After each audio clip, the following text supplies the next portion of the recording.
እንደተለመደው ሰሚ አልባ ድምጻችን ነው። ኦርቶዶክሳዊ ነህ? በህይወት አለ? በህይወት ያለው አርሲ ስላልተገኘ ብቻ ነው። ይህንን ሁሉም ሰምቷል። የአራት ዓመቱ ህፃን ቀኝ እግሩ ተቆረጠም። ይሄን ቪዲዮ ኦርቶዶክሳዊ ሆኖ ሼር ሲያደርግ ማንም ሰው እንዳያልፍ ኮሜንት ላይ ፍትህ ለአርሲ እያላችሁ ጻፉልኝ። Voice for Ethiopian Orthodox Christian. Listen guys. በስመ አብ ወወልድ ወመንፈስ ቅዱስ አሐዱ አምላክ አሜን። ውድና የተከበራችሁ የ16 ሚዲያ ተከታታዮች እንዴት አላችሁልኝ? በያላችሁበት ሰላማችሁ ይብዛ እያልኩኝ ዛሬም በአዲስ ቪዲዮና በወቅታዊ ጉዳዮች ተመልሼ ወደ እናንተ መጣሁ። ዛሬ እጅግ አሳዛኝ ዜና ወደ እናንተ ይዤላችሁ መጣሁት። በአርሲ ሀገረ ስብከት ላይ ምዕመናን አሁንም እየተጨፈጨፉ ይገኛሉ። እሱንም ደግሞ መንግስት ምንም እንዳልተፈጠረ መግለጫ በትላንትናው ዕለት አውጥቷል ማለት ነው። ከመሸ ቪዲዮን አብረን የምናየው ስለሆነ እስከ መጨረሻ በመከታተል ላይክ እና ሼር ማድረጋችሁ እንዳትረሱ። በዛውም አያይዘን ደግሞ አንድ ህፃን በወለይታ ላይ ከአርሲ ሄዶ ወለይታ ሆስፒታል ላይ እየታከመ የሚገኝ ህፃን ነው። ገና የ4 ዓመት ነው። እግሩ ተቆርጧል ማለት ነው። በትላንትናው ዕለት እጅግ አሳዛኝ ዜና ነው። እሱንም ሚኮ ዘግቧል ማለት ነው። ቪዲዮን አብረን የምናየው ይሆናል። በሁለተኛ መረጃችን የሚሆኑት አባቶቻችን ሊቃውንቶች ለቤተ ክርስቲያን ድምጽ እየሆኑ ይገባሉ ማለት ነው። እንዲሁም ደግሞ እየሆኑ ይገኛሉ በዚህ ሰዓት ማለት ነው። እንዲሁም ደግሞ እረኞች ካልጠበቁ መንጋውን ማንም እንዳፈለገው ማድረግ ይችላል እያሉ ይገኛሉ። የነሱ ድምጽ የሁላችንም ድምጽ ነው እና ደግሞ ድምጹ ከፍ እንድል ደግሞ በሞላ ዓለም የሚገኙት ኦርቶዶክሳውያን ማለት ነው በእንግሊዝኛ እንዲሁም ደግሞ በሌላ ቋንቋዎች እየዘገቡ ይገኛሉ። ታዲያ እናንተ ቪዲዮ መስራት ቢያቅታችሁ ይሄን መልእክት እስከ መጨረሻ በመከታተል ላይክ እና ሼር ማድረጋችሁ እንዳትረሱ። በዛሬ ቪዲዮ ምናየው ይሆናል። በቪዲዮ እንደምትማሩና በቪዲዮ አዳዲስ መረጃዎችን እንደምታገኙ ስለማልጠራጠር ላይክ በማድረግ ጀምሩልኝ። እንደዚህ አይነት ጠቃሚ ቪዲዮዎችና ወቅታዊ ጉዳዮችን በጥቂት ደቂቃ ብዙ መረጃዎችን ወደ እናንተ ስለምናመጣላችሁ ቻናሉን ሰብስክራይብ በማድረግ ቤተሰብ ይሁኑ። ሐሳብ አስተያየታችሁን ኮሜንት ላይ አስቀምጡልኝ። ቀጥታ ወደ ዛሬ ቪዲዮአችን እንሄዳለን። እንግዲህ መንግስት ከመሸ መግለጫ ሰጥቷል። አርሲ ላይ ምንም የተፈጠረ ነገር የለም፣ ነገር ግን ሃይማኖትን ተገን አድርገው ሽፋን አድርገው ሊበጠብጡ ያሰቡ አካላት ናቸው ይላል። መንግስት እንዲህ ነው። እየተቀበሩ እያየን እግራቸው እየተቆረጠ እያየን እያለቀሱ እያየን መንግስት ምንም ነገር የለም ሰላም ነው፣ ጸረ ሰላም ኃይሎች ናቸው በሃይማኖት ስም እያልን ያለው ከመንግስት ጋር እየተሸዋወድን ያለ ነው። እንደዚህ ነው። የ4 ዓመቱ ህፃን ቀኝ እግሩ ተቆረጠም። ይሄን ቪዲዮ ኦርቶዶክሳዊ ሆኖ ሼር ሲያደርግ ማንም ሰው እንዳያልፍ ኮሜንት ላይ ፍትህ ለአርሲ እያላችሁ ጻፉልኝ። ከላይ በምስሉ ላይ የምትመለከቱት ታዳጊም ህፃን ታምራት ላውጋቸው ሲባል በወላይታ ሶዶ በክርስቲያን ሆስፒታል ሕክምና ሲደረግለት ቆይቶም በዛሬው ዕለት ቀኝ እግሩ መቆረጡ ተሰምቷል። ይህ ህፃን የአርሲው ጥቃት ላይ ሰለባ እንደነበረም ተሰምቷል። ሰዎች ምንም ማድረግ ባለመቻላቸው ምክንያት ነው ቀኝ እግሩ የተቆረጠም። እንደተለመደው ሰሚ አልባ ድምጻችን ነው። ኦርቶዶክሳዊ ነህ? በህይወት አለ? በህይወት ያለው አርሲ ስላልተገኘ ብቻ ነው። ይህንን ሁሉም ሰምቷል አይደለም? እኛ ዓለም ሁሉ እየሰማ ነው። በህይወት ያለ ነው አርሲ ስላልተገኘን ብቻ ነው። ጉልበት አለኝ የሚል ሁሉ መግደል እንደሚችል የሚያረጋግጠው እኛን በመግደል የክርስቲያኖችን እንኳን ትልልቆችን ህፃናትን አንቆ በመግደል ጀግንነት የሚመስላቸው ሰዎች ናቸው። በገዛ ምድራችን ባዕዳን ሆነናል። ውሃችንን በግፍ በዋጋ ገዝተናል። እኛ የዘራነውን ጠላት ሰበሰበው። ጌታ ለምን ተውከን? ዝምታ ምንድነው? አምላክ ለምን ተውከን? ዝምታ ሰሞኑ ብዙ ንጹሃን ክርስቲያኖች እየተገደሉበት ባለው በአርሲ ክፍለ ሀገር ስለሚገኙ ጥንታዊና ታሪካዊ አብያተ ክርስቲያናት ምን ያህል ታውቃላችሁ? በነገራችን ላይ ይህን ቪዲዮ ላይክ፣ ሼር እና ሪፖስት ብታደርጉ ለብዙ ሰዎች መድረስ ይችላል። ይህን ፔጅም ፎሎ በማድረግ በየዕለቱ የምለቃቸውን የአብያተ ክርስቲያናት ታሪክን ማግኘት ትችላላችሁ።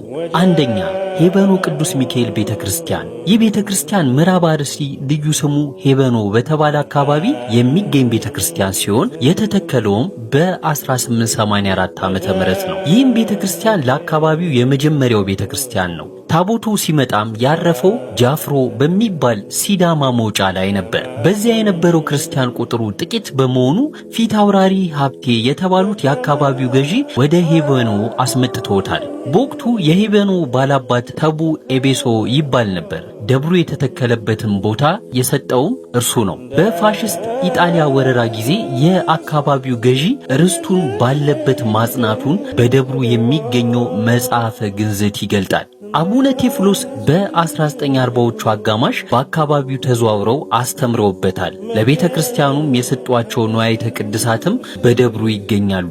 በ1983 ዓ.ም ግን በመንግስት ለውጥ ምክንያት በአካባቢው በተፈጠረው ያለመረጋጋት ታቦቱ በኮኮሳ ቅዱስ ገብርኤል ተዳብሏል። ንዋያተ ቅድሳቱና ቅርሶቹ ደግሞ በግለሰብ እጅ እንደሚገኙ ታሪኩ ይገልጣል። ሁለተኛ ሁሩታ ደብረመዊ ቅድስት ማርያም ቤተክርስቲያን። ይህች ቤተክርስቲያን በአርሲ ሀገረ ስብከት በቀልጣ ወረዳ የምትገኝ ቤተክርስቲያን ስትሆን ከተተከለች ከ100 ዓመት በላይ እንደሆናት ታሪኳ ይገልጣል። ሆኖም የደብር ማዕረግን የተቀዳጀችው ግን በ1974 ዓመተ ምህረት ነው። ደብረመዊ ቅድስት ማርያም እንድትባል የሰየሙትና የፈቀዱት በጊዜው የነበሩት ብፁዕ አቡነ ናትናኤል የሀገረ ስብከቱ ሊቀ ጳጳስ ነበሩ። በዚህ ደብር ጥንታውያን የብራና መጻሕፍት ይገኛሉ። ሶስተኛ አሰላ ደብረ ሰላም ቅዱስ ሚካኤል ቤተክርስቲያን። ይህም ቤተክርስቲያን በአርሲ ሀገረ ስብከት በአሰላ ከተማ የሚገኝ ደብር ሲሆን ጽላቱ የክፍሉ ሊቀ ጳጳስ በነበሩት ብፁዕ አቡነ ሉቃስ አማካይነት መጥቶ አሰላ ቅድስት ማርያም ቤተክርስቲያን በደባልነት ተቀምጦ ቆይቷል። በ1955 ዓመተ ምህረት መቃኞ ተሰርቶለት ለብቻው ከተቀመጠ በኋላ በ1974 ዓመተ ምህረት ስራው ተጠናቆ ታቦቱ ወደ አዲሱ ቤተክርስቲያን ገብቷል። እስኪ በአርሲ ሀገረ ስብከት ስር የሚገኙ የምታውቋቸውን አብያተ ክርስቲያኖች ኮመንት አድርጉልኝ። በነገራችን ላይ ባዩ ላይ ያለውን የቴሌግራም ቻናሌን ብትቀላቀሉ የነዚህ አብያተ ክርስቲያናት ታሪክን እስከነ ምንጫቸው ማግኘት ትችላላችሁ። ይህ ቪዲዮም ለብዙ ሰዎች እንዲደርስ ላይክ፣ ሼር፣ ኮፒ ሊንክ እንዲሁም ይህን ፔጅ ፎሎ ማድረግ እንዳይረሳ። ይመቻችሁ።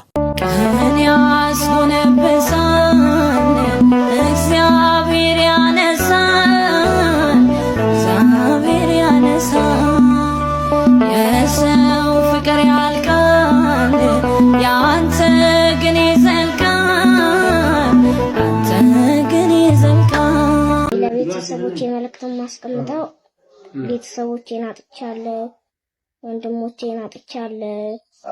እኔ የምገኘው ሆስፒታል ነው እና ቤተሰብ ዘመዶች የሚያውሽ እርዳታ እንዲያደርጉልሽ ነው የምትፈልጊው? አዎ። እና እርዳታቸውን እየፈለግሽ ነው? አዎ። ባለው መልካም ነበር፣ ግን እንዳጋጣሚ ሆኛ ያገኘኝ እኔ እያሳከምኩና እየተከታተልኩ ነው ያለሁት። እና እንደዛ ነው ያለሁት። ከስንት ሰዎች መካከል የተረፈች እሷ ኦልሬዲ ያው አማሙታቸው ሁለት ቦታ ነው፣ ሁለት ግሩፕ ናቸው። በአጠቃላይ የሞቱት 14 ናቸው። ከ14 ውስጥ እንግዲህ 16 ነበሩ። ከ14 ውስጥ ሁለቱ የተረፉት እንግዲህ በሆስፒታል ውስጥ ነው እንደምታያቸው የሚገኙ። ወይ ይተርፋሉ ወይ ይሞታሉ አናውቅም። እንግዲህ ከእግዚአብሔር ጋር እያሰከምን በሕክምና ጉዳይ እየተከታተለ ነው። ቅዱስ የሚል ካህን ከመንበሩ የለም፣ ክፉ ቀን ወስዶታል። አሜን የሚል ምዕመን ከጥላይ ስር የለም፣ ውሾች በልተውታል። ተንሶ የሚል ዲያቆን መነሳት አቅቶት ከደጅሽ ተደፍቷል። ሰላም የሚለው ቄስ ሰላሙን ስላጣ ከመቅደስሽ ጠፍቷል። እባክሽም አምላክ ያገኘውን ረሃብ ጭንቁን አዘክሪ። በንጉሥ መንበር ፊት መሐር ልጄ ብለሽ እንባሽን አኑሪ። የቁጣውን መዓት እንዲመልስልን ለልጅሽ ንገሪ።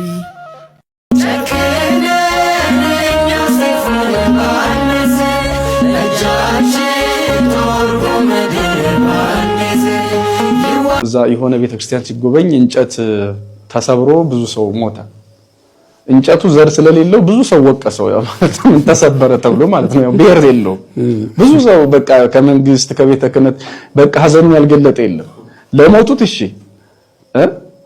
እነዚህ ሰዎች እኮ ቤተክርስቲያን ውስጥ መጥቶ ተተኩሶ ቢገደሉ እርግጠኛ ነኝ መግለጫ የሚያወጣ የለም።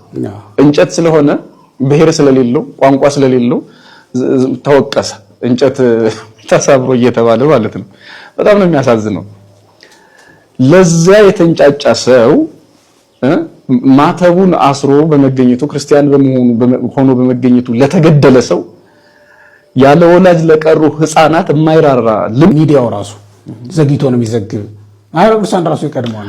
አንዳንዴ በጣም የሚገርመኝ እንደው የቤተ ክርስቲያናችን ብቻ አይደለም የሀገራችንን ጉዳይ ቢቢሲ አልጀዚራ ከዘገቡ በኋላ ኢቢሲ ይዘግባል። በጣም የሚገርመኝ በጣም እንዴት መርገም ምን እንዴት ምናችን እንደሀገር ራሱ ማለት ነው። እና ኢኦቲሲማ ኢኦቲሲ በጣም ደግሞ የሚያስቀይመው ምን መሰለህ አሁን እንዲህ አይነት የሞት ዜና ሲሰማና አስደንጋጭ ጉዳይ ሲፈጠር ዜናዎቹ ራሱ እኮ መቅረት ይችላሉ። ምንድነው ልማት ምንድነው ህንፃ መጎብኘት ለቤተክርስቲያኒቱ አጀንዳ ነው እንዴ? ይሄ ሁለተኛ ሰከንዳሪ ኢሹ ነው። በቃ ምንም እንትን አይደለም። ይሄ ዋና የምትለው ነገር አይደለም። ልትተው የምትችለው ነገር ነው። መንግስት ቢሆን ዜና ያቆማል እኮ አንድ ሰው መንግስት በጣም ያከብረው በሀገሪቱ ዘንድ በጣም የተከበረ ሰው ከሞተ ዜና ይቆማል። ደግሞ ደጋግሞ ያችኑ ነው የሚያቀርባት። እንዲህ እንኳን አይደረግም። ሞታቸው ለምንድን ነው የማይከበረው?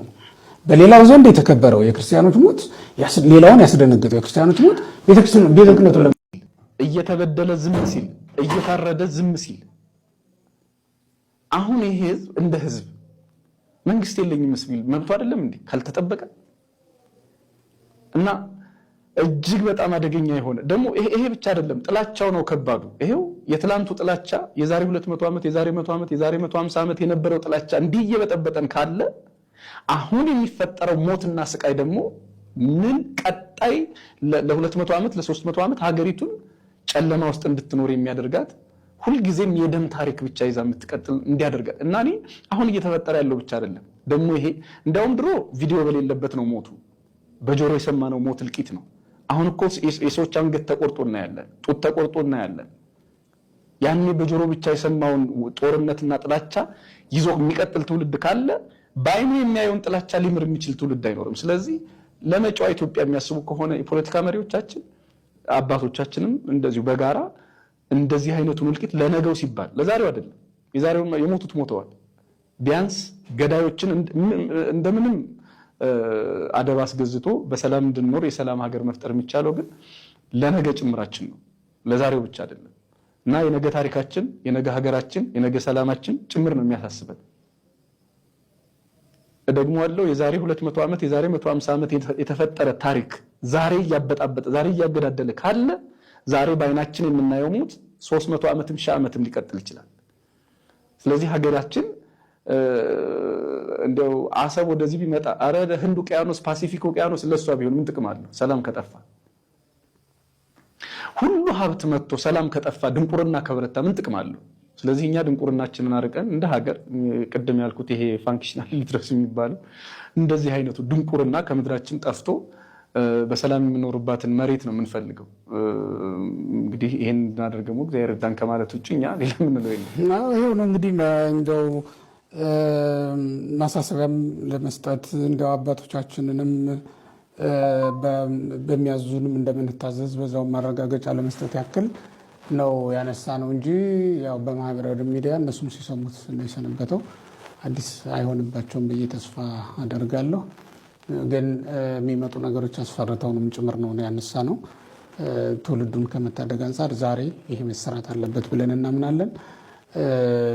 እንደው ህዝቡ ከቀደመ አደጋ ነው በመንግስትም ዘንድ በሀገሪቱም ዘንድ የሚታየው ሊመጣ የሚችለው ነገር ጥሩ ላይሆን ይችላል። ደም መፋሰስ፣ እልቂት እንዲህ አይነት ነገሮች ነው ሊከተል የሚችለው እና አባቶች ቢቀድሙ ይህን ሁሉ ማስቀረት ይቻላል። በሰላም ሁሉም በያለበት ጸንቶ እንዲቀመጥ ማድረግ ይቻላል የሚል እምነት አለኝ። ከዛ ውጭ ደግሞ አባቶች እንደ አባት ሲረዱት ሲጠብቁት ሲጠይቁት ካላየ ትውልዱ አባት ልጅ ነኝ ብሎ ለመከተልም ይቸገራል እና የእምነታችን ተከታዮችና ኦርቶዶክሳውያን በጠቅላላ የሚኮሩበት አባት የማያፍሩበት Voice for Ethiopian Orthodox Christian. Listen guys, you don't need to be Muslim, you just need to be human and talk about these people. They're killing children, they're killing women. This is happening every year in Ethiopia. We need to talk about them, we need to stand up with them. We need to talk guys, come on, do not sleep. How you can sleep guys when they're killing the hundreds of children? Listen guys, Ethiopian Orthodox Christians having a hard time. Ethiopia Church, one of the most oldest church in the world, scaffolding collapse kills 36 during religious festival. Okay, there's 36, but I saw on the TikTok and the YouTube some different videos. It's like more than 36. They're doing this war, like they're killing children and women every year. This happened like 2022, 2023, 2024. So this means they're doing every year. The number of people injured remains unclear, but some reports suggest there could be as many as 200. Local official Atanafu Abate told the Ethiopian Broadcasting Corporation, ABC, that some people remained under the rubble but did not provide details on resource operations. Some of the more seriously hurt were taken to hospitals in the capital, he added. But the government not helping them. I see the situation, I see the videos, but there is no English speakers to explain to the world this situation. Nobody say nothing. Donald Trump should listen. And BBC should know about this situation. Al Jazeera, all of the news channels should know about this situation.